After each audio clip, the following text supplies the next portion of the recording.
केंद्रीय विद्यालय ऑनलाइन प्रवेश कक्षा एक आवेदन पत्र। महत्वपूर्ण तिथियां, दिशा निर्देश 2023 से 24। भारत में स्कूलों का सबसे बड़ा समूह केंद्रीय विद्यालय है जो देश के हर कोने में स्थित है और केंद्र सरकार द्वारा संचालित है।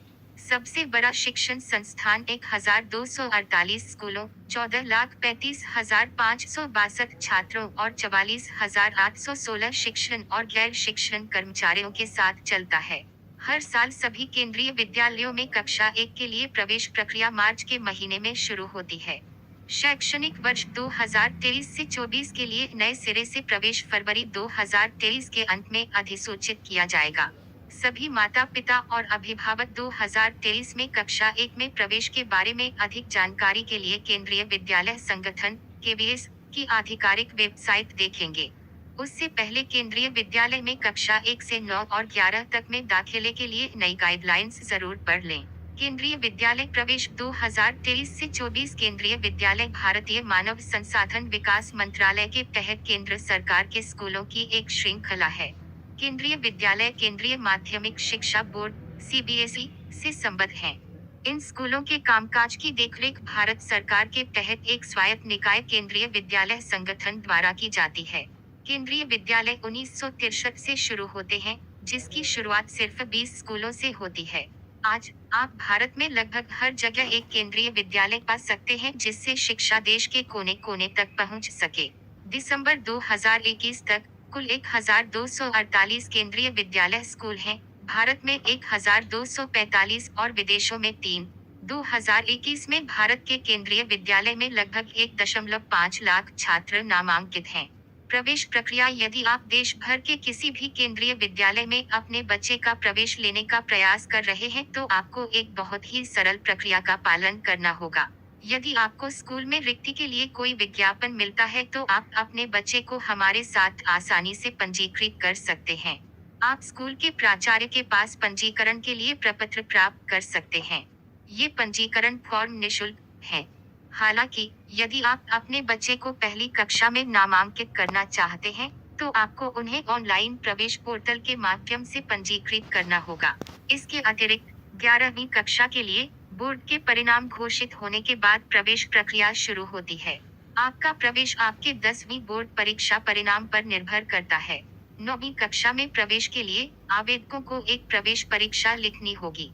आवश्यक दस्तावेज: जन्म प्रमाण पत्र, स्थानांतरण प्रमाण पत्र यदि लागू हो, आरक्षण मानदंड का प्रमाण यदि लागू हो, सेवा प्रमाण पत्र यदि लागू हो, रक्षा कर्मचारियों के लिए रोजगार का प्रमाण पत्र, निवास का प्रमाण। केवी स्कूल में प्रवेश के लिए आयु सीमा: यहाँ प्रत्येक कक्षा में एक छात्र की न्यूनतम और अधिकतम आयु की सूची दी गई है।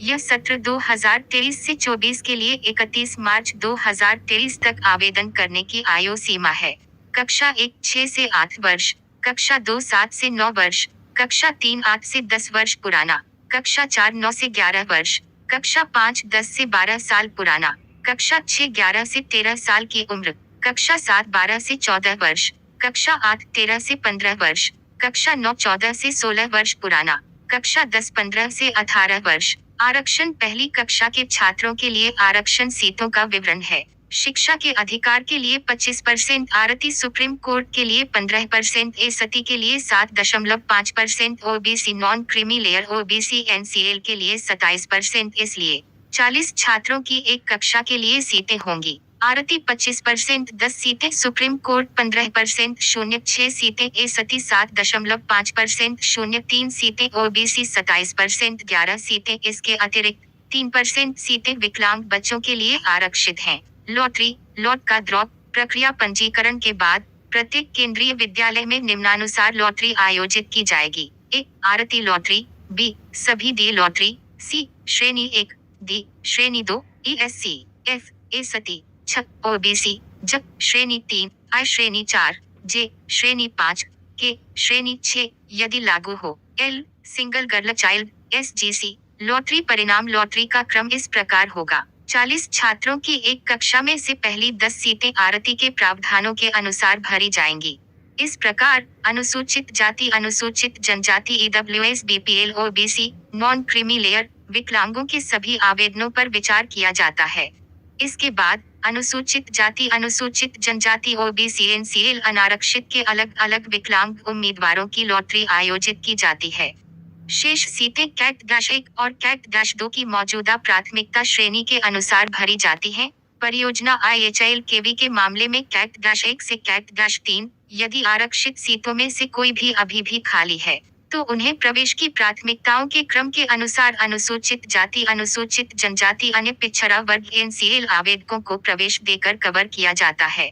यदि आरक्षण के तहत अभी भी कुछ सीटें खाली हैं तो उन्हें खाली रखा जाना है।